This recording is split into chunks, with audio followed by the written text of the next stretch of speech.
It's our understanding that the two of you were here during the time of the shooting. Fame, OC, Crystal. You don't know that all that's connected, though. Nothing ever works out for us, Juke. You loyal to your family. I'm loyal to mine. Marvin talked to me about replacing you. Kanan, Star. Welcome, my brother. Now, we are definitely in for a big episode. It's the penultimate episode of Season 4. They've set the foundation and started to ramp things up from last week. All of these intricate games and all these chess moves that various players have been making across Season 4, now's the time to see everything unfold. Will Kanan continue to run with the theory that Raq was behind Fame's death? How does Unique plan to hit Raq back? I think we may have our answers in one of these exclusive images in E-Tone. Will Lou have Raq's back? And what does Marvin and Raq do with their Italian problem? Because you really do get the feeling that Mr. Linguini is about to turn. Maybe even make that peace deal with Phil Russo. A lot to look forward to going into episode 9, which will no doubt be another explosive episode. We saw a lot of bodies fall in episode 408, and I'm not sure if we're going to see as many in 9. But bodies dropping isn't the only way to make an episode explosive. But, as always, we're going to be running through a quick preview of episode 9 based on these exclusive images, and based on the trailer for episode 409 that we saw last week. But with that being said, let's start with the episode title and synopsis. Now the title of episode 9 is It's About That Time, and the synopsis reads, Kanan, suspicious of Raq's involvement, investigates Crystal's disappearance. Raq faces fallout from Unique's retaliation and Marvin's mistake. Jukebox revisits her past, meanwhile Lou embraces his new path. Now first things first, we have to talk about this meeting between Kanan, Juke and Raq. It is about time they sat down and had a clear the air talk. Kanan's been running with the theory that it was Raq who paid these law enforcement officers to get rid of Fame. We know that's not true, and I do think Juke does too. I wouldn't be surprised if this is a meeting which is actually set up by Juke, because I don't think she actually believes in Kanan's theory. Fame, OC, and Crystal, it just doesn't make sense for it to be Raq. Of course, we do have to look at this from Kanan's perspective, and I did say earlier on this week, if we were to genuinely put ourselves in Kanan's shoes, not knowing what we know as the audience, you can see why he's actually blaming Raq.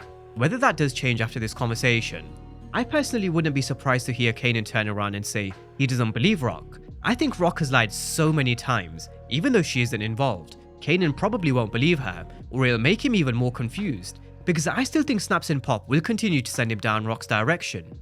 It was my very first subplot breakdown post episode 408, and I titled it Blame It All on Raq, because it just makes so much sense for Snaps and Pop to control Kanan even more.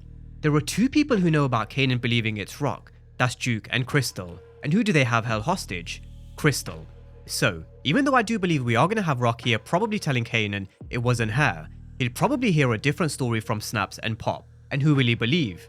Again, if you were in Kanan's shoes, I know he's been a really annoying little brat at this moment in time, but if you were in Kanan's shoes, who would you believe? Would you believe Raq who's lied to you over and over again over many years? Or would you believe Snaps and Pop? Now we've also got Kanan and Juke at his new apartment. We've got Kanan on the phone, and we also do have to remember Crystal is gone. She's being held hostage at this moment in time, which will confuse Kanan even more. He's now looking for answers for Fame, OC, and now Crystal. I do think he'll probably realize that Crystal hasn't reached where she was going, which really will send him over the edge. And in terms of Crystal, I really do hope she does survive, but the situation is also looking very grim. Not everybody has to die in the world of power, but who knows, only one can hope. Now with Juke, we've also got Aisha returning to New York. We know she goes to college in Atlanta, because we did see Juke pay her a visit back in 402. However, she is back in New York, and I always have a weird feeling when I see things like this. Innocent civilians getting caught in the crossfire is always on my mind in Power, and I really do hope Aisha isn't one of those victims. But we've also got her and Juke sharing a moment over some dessert, and also then being interrupted by Detective Garcia.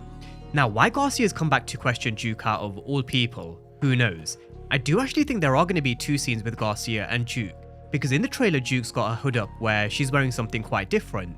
So definitely expecting Garcia to play more of a role in episode 9 and 10, as he starts to close in on his investigation. In terms of what Juke could tell him, earlier in the week I did toy with the idea of her potentially feeding him wrong information, sending him down the wrong direction. She's done it before, and I do assume she does have to tell Raq she got approached by Garcia. So let's see what he's got to show Juke, and how Juke handles this pest problem, because he does look like he means business in these last two. Now moving on to Raq and Marvin, we know they've got a hell of a lot of problems. Putting their operation aside just for a moment, one of the big issues they have is Early Tyler. Raq asked Marvin to get rid of both Londell and Early Tyler, But Marvin leaving Ellie Tyler alive, we spoke about it earlier in the week. Big mistake from Marvin. What's stopping Ellie Tyler from backstabbing Marv?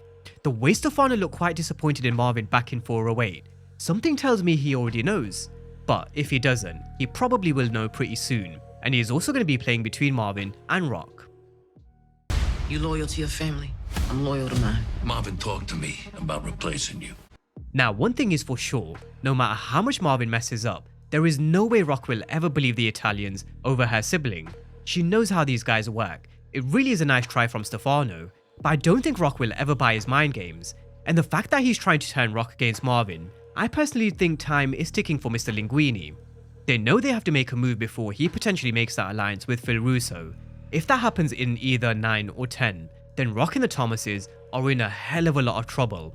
That's why I do think Lou's timing in terms of his Dark Turn is real perfect timing.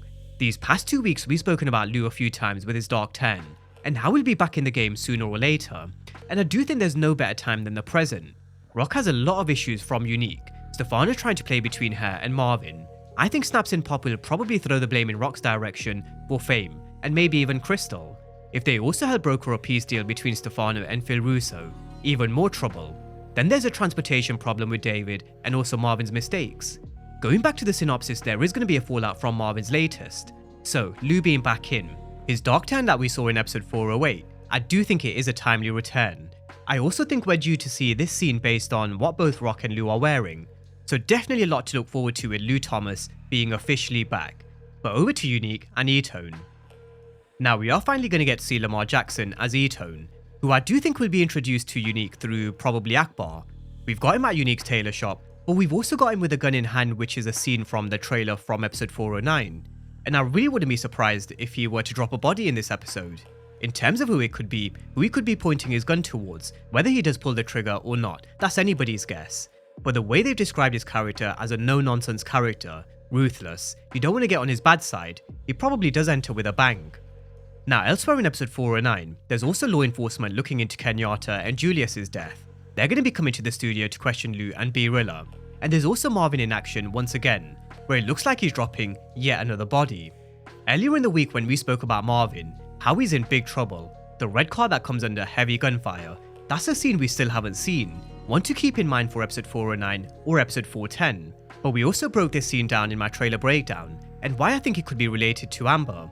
I'm not going to be running through it again. I will leave my trailer breakdown and Marvin character Raq post episode 408 down below in the comment section and in the description section, along with my law enforcement breakdown and Lou being back. I also did break down a couple of situations we do need to keep an eye on when it comes to Lou. There's Imani Okoye, the Fame situation, and a hell of a lot more. But that's a quick preview of all things episode 409, based on these exclusive images and the trailer for episode 409. We're definitely in for another good one. Episode 9 in the World of Power are always explosive, and always do a great job in setting up a blockbuster finish, and I'm expecting nothing less from this one. I do also think the season as a whole has been very well written. I'm just hoping they're able to knock these last 2 episodes out the park, finish off with what's been a very enjoyable season from my own personal point of view. So drop all your thoughts down below in the comment section and let me know your thoughts heading into the penultimate episode of season 4. Drop all your thoughts down below in the comment section, and as always, thank you guys for watching and I'll see you next time.